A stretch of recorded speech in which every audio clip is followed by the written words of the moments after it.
Welcome to the Deep Dive. We're the place you come to get right to the heart of complex topics using sources you provide. We sift through it all to find what really matters. Exactly. We try to get you informed quickly and hopefully have a bit of interest along the way. Today we're digging into excerpts from a really interesting book. It tackles that huge question, can we actually genuinely become happier? That's right. And this deep dive, it's grounded in science. We're drawing on years of research, actual studies that honestly challenge some common ideas about happiness. So what's the mission today? Well, we want to explore the book's core message. The idea that lasting happiness, it isn't just about luck, or some fixed trait you're stuck with. Right. It's something you can actively build, like brick by brick with intentional effort. And I suspect we might uncover some surprising scientific findings, things that might shift how you think about joy. Definitely. Okay, so let's unpack this happiness puzzle. Everyone wants to be happier, right? It's universal. It seems like it. If I asked you right now, what do you think would make you happier? What comes to mind? Maybe more money, a different job, finding that perfect relationship. Yeah, those are the usual suspects, aren't they? Maybe losing weight, getting a promotion. We all have that list. It feels so intuitive. Yeah. Like happiness is out there, a destination you reach if you just get the right things, a treasure hunt. Exactly. But here's where the science, well, it gets really interesting and honestly a bit counterintuitive. The research in this book, it tells a very different story. Oh, how so? Well, study after study shows that the external things we often focus on, more money, looking a certain way, status, even those big life events like getting married or buying a dream house, they barely move the needle on our long-term happiness. They only account for a tiny, tiny fraction of it. Wait, how tiny are we talking? The model the book lays out suggests that our life circumstances, they contribute only about 10%. 10%. 10%. Seriously. That feels wild after all the effort we put into chasing those things. I know. Think about that. All that striving, wishing for things outside ourselves to change, and it's just 10% of the picture in the long run. Wow. Can you give an example from the book, something concrete? Sure. Take marriage. There's definitely a happiness boost initially, right? That honeymoon phase. Yeah, of course. But the research indicates that surge, it tends to fade after about 2 years. People generally drift back to their baseline happiness level, even though the circumstance being married hasn't changed. Huh. Okay. What about the classic lottery winner example? That must be different. You'd think so. Winning millions sounds like a one-way ticket to bliss, doesn't it? Totally. But studies, even going way back, found that within about a year, lottery winners, their happiness levels were often right back where they started. Some even said everyday joys felt less special after that huge win. Oh, it's that thing, the hedonic treadmill, right? That's exactly it. You nailed it. We adapt to good things incredibly quickly. Our expectations just climb higher. So you get the raise, the new car, the bigger house. And pretty soon, it's just the new normal. The book mentions a woman, Diana, who moved into this amazing house after being cramped.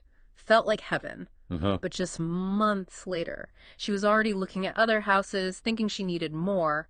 The dream house just became her house. Adaptation kicked in hard. So we're always running, adapting, wanting the next thing. But emotionally, we kind of stay in the same place. Pretty much. Which means happiness isn't some fixed destination you arrive at when everything's perfect externally. It's not finding a pot of gold. Okay, so if circumstances are only 10%, what else is there? This sounds a bit bleak. But that's where it gets empowering. This leads right into the science-backed solution the book offers. If circumstances are just 10% and genetics aren't the whole story either, Right. then the real leverage, the place where you can make a real difference, it's in the 40% that's actually within your control. 40%. Okay, Yeah. Explain that model a bit more. What makes up the whole pie? So the scientific model breaks happiness down into like 3 main chunks. About 50%, half of it, seems linked to your genetic set point. Set point, like a default level. Kind of, yeah. A natural baseline happiness level you tend to return to. A bit like how your body has a weight set point it likes. It's partly influenced by traits you inherit. So some people really are just naturally sunnier. Yeah. Or maybe more prone to feeling down. To an extent, yes. The book mentions research, like a gene study. People with a specific short version of a gene were more likely to get depressed under stress. But, and this is key even with that genetic leaning, the study found that things like a supportive environment could buffer that risk significantly. So genes aren't destiny, more like a starting point. Okay, so 50% genetic set point, 10% circumstances. That leaves. 40%. And that's the game changer. That's the big slice influenced directly by your intentional activities, your actions, your mindset. Ah, so things we actually do. Exactly. This is where you have agency. It's not about trying to rewrite your DNA or waiting for life to perfectly arrange itself. It's about harnessing the power of your choices, your habits, how you engage with the world. That's where sustainable happiness is built, not just found. Precisely. And this isn't just wishful thinking. The book stresses this 40% is backed by solid research interventions, studies finding specific strategies that actually work. Okay, so what are these strategies? Well, the book offers a whole range of practical science-backed approaches, and a really crucial point it makes is personalization. Meaning it's not one size fits all. What works brilliantly for one person might not click for another. The book even suggests something like a diagnostic test to help you figure out which strategies fit your personality, your life, your strength best. Ah, okay. Like finding the right workout routine. Running might be great for one person, swimming for another. Exactly that kind of idea. You need to find your fit. So the book dives into several core pillars. Should we start with gratitude? Gratitude. Yeah, sometimes it sounds a bit simplistic, like just count your blessings. It can sound that way, but the book argues it's much deeper. It's not just lip service. It's a real mindset shift. How so? It's about consciously appreciating the good things you do have, savoring small, everyday joys, cultivating a sense of wonder. Robert Emmons, a big researcher in this area, talks about it beautifully. So training your brain to notice the good stuff, basically. Yes, and actively fighting that hedonic treadmill we talked about, stopping yourself from taking good things for granted, letting them become background noise. Makes sense. Why does it work, scientifically? Well, it helps you appreciate what you have, obviously, but it also builds confidence, reminding you of past support or your own resilience. And it's a fantastic antidote to negative stuff like envy, resentment, anxiety. Hard to feel envious when you're genuinely appreciating your own life, you know? Yeah, I can see that. It sort of crowds out the negativity. Exactly. And the side effects are pretty great too. Studies link gratitude to better sleep, stronger relationships, less stress, even better physical health. Okay, so how do you practice it? What does the book suggest? Simple things, really, like keeping a gratitude journal. Just jotting down, say, 3 to 5 things you're genuinely thankful for. It doesn't have to be huge stuff. Your coffee, a sunny day, a call with a friend, or actively expressing thanks, mentally acknowledging someone, writing a thank you note, doing something nice in return. Right, and didn't the book mention something interesting about when to practice it, like weekly being better than daily? Yes, that was fascinating. A study found that people who practiced gratitude consistently once a week, specifically Sunday nights in the study, actually got a bigger happiness boost than those doing it every single day. Really? Why would that be? The thinking is maybe doing it less frequently prevents it from becoming rote, automatic. Like if you have your absolute favorite dessert every single day. It loses its magic a bit. Exactly. But once a week, you really savor it. Look forward to it. So consistency matters, but maybe keeping it fresh, varying how you do it is key too. Interesting. Okay, next pillar, optimism. Another word that can feel a bit fuzzy, like putting on rose-colored glasses. The book is really careful here. It's not talking about delusional positivity, ignoring problems. It defines optimism as more like flexible hope. Flexible hope. Yeah. Spotting silver linings, trusting you can handle challenges, believing in positive future possibilities. It mentions different levels, too big optimism about the world, little optimism about your day, micro optimism about just getting through the next task. Okay, so grounded, but looking for the upside and feeling capable. Yeah. How do you cultivate that? One powerful technique is called the best possible selves exercise. You spend about 20 minutes a day for maybe 4 days writing in detail about your ideal future. Your ideal future. Yeah, across different areas, career, relationships, health, personal growth. Really visualize it. And what does that do? The book shares a story about a woman, Molly. Doing this didn't just give her a temporary mood lift. Writing it down made her goals feel clearer, more achievable. It actually sparked her motivation to work towards them. It helps create a compelling, hopeful story for yourself. So it's a structured way to connect with what you want and build belief you can get there. Exactly. And the why behind optimism's power, it fuels persistence. If you believe things can work out, you keep trying. It helps you bounce back faster from setbacks. You problem solve instead of just panicking. Right. Less doom scrolling. Definitely. It's strongly linked to resilience and better health outcomes too.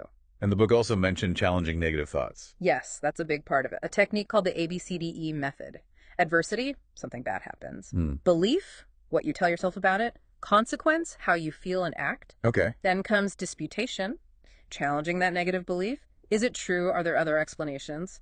And finally, energization, how you feel after successfully disputing it. Could you give a quick example? Sure.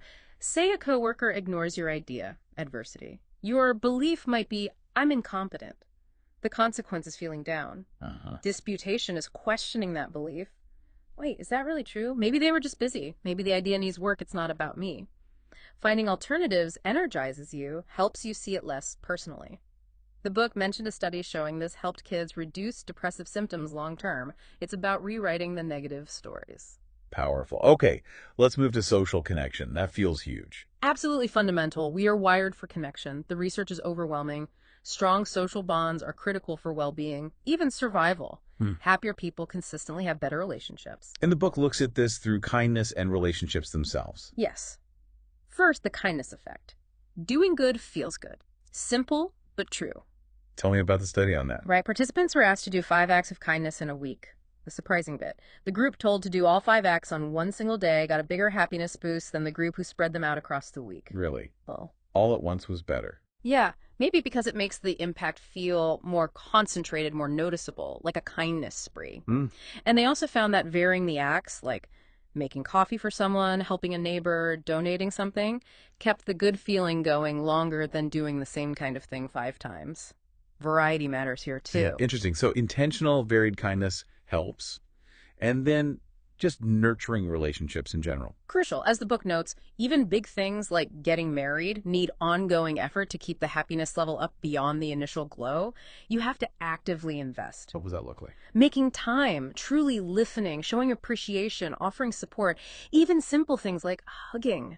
Building that social capital buffers stress and brings joy. It's not passive, it's active investment. Got it. Okay, final pillar. Meaningful goals, purpose. Sounds like just drifting isn't the way. Definitely not. Having goals, striving towards things that matter, it gives you direction, structure. You build confidence with small wins. It fosters resilience. Think about people feeling stuck versus those working on something meaningful. Big difference. And the book draws a really important line between types of goals, right? Intrinsic versus extrinsic. Yes, absolutely critical distinction. Intrinsic goals are things you pursue for the love of it. Personal growth, community contribution, mastering a skill, connection. Okay. And extrinsic. Those are for external rewards. Yeah. Money, fame, image, status. The research is super clear. Pursuing intrinsic goals leads to far greater, more lasting happiness. Can you give an example? The book tells the story about a symphony director. He achieved his huge extrinsic goal, building this amazing concert hall. Huge success, right? Yeah. But afterward, he felt empty because the goal itself was external. Compare that to someone choosing, say, a meaningful trip with family over buying a fancier car. The experience, the connection, those intrinsic rewards stick with you. It's the why behind the goal that matters most for happiness. Exactly. And this ties into flow, that state where you're totally absorbed in something challenging but doable, losing track of time. Love that feeling. Intrinsic goals often lead you to activities that create flow. And flow itself is a huge source of satisfaction. The book even says you can turn mundane tasks into flow experiences by framing them as little challenges. So how do goals actively build happiness, step by step? They give you that path, that sense of progress. Each step towards something you genuinely value builds competence, confidence. They structure your time. And they make you tougher when you hit a snag. You're more likely to push through if the goal truly matters to you. And they need to be authentic, balanced, adaptable. Right. Authentic means they fit you. Balanced means they don't clash horribly with other parts of your life. And adaptable means you can adjust. Like the example of the grandma whose grandkids moved away. She adapted her goal of connection, shifting the calls and video chats, still pursuing the core value. This all sounds great in theory, but, life happens. Building habits is hard. What about the roadblocks? Super important point. The book is realistic. This takes effort. It's not magic. And yes, there are common obstacles. First one, our old friend, hedonic adaptation. Right, getting used to the good stuff, even the good feelings from these practices. Exactly. Which is why things like varying your gratitude practice, savoring moments consciously, and always having activity-based intrinsic goals to work towards are so vital. They help counteract that fading appreciation, What else gets in the way? overthinking, and comparison. The book calls them mental treadmills. Ruminating, constantly measuring yourself against others. It just traps you in negativity. So the strategies like challenging negative thoughts, focusing inward on your own journey, those are key defenses. Definitely. And then there's just lack of consistency, motivation dips, life gets busy, these things fall off the radar. Yeah, that happens easily. So these habits need regularity, like exercise. They need to become part of the routine. And genuine motivation helps. Really wanting this makes it easier to prioritize. Can the routine itself become a problem, like feeling stale? Yes. That's the other side of habit. If it becomes totally robotic, it can lose its punch. Like the actor whose pre-show ritual stopped working because it was just mechanical. So variety, refreshing your approach, keeping it mindful, that's important too. And social support must play a role here, making it stick. Huge. The book really emphasizes this. Having people cheer you on, share the journey, even just hold you accountable, it makes a massive difference. Like those weight loss studies, people with support do way better long term. Right. You're not going it alone. Exactly. And ultimately, the aim is to turn these intentional actions into ingrained habits, like brushing your teeth. How does that happen? Repetition, linking the action to a daily cue. It takes conscious effort at first, but eventually it can become automatic. Research shows people can change even stubborn habits by consciously rewiring those cue routine links. Now, it's really important we touch on this. The book discusses happiness and sadness, but also depression. We need to be clear here. Absolutely crucial. The book is very, very clear. These happiness strategies are not a substitute for clinical treatment for depression. Depression is a serious illness. Right. If you're experiencing those symptoms, persistent low mood, loss of interest, fatigue, the first step is professional help. Doctor, therapist. Absolutely the priority. These strategies aren't the cure for clinical depression. So how do they fit in then?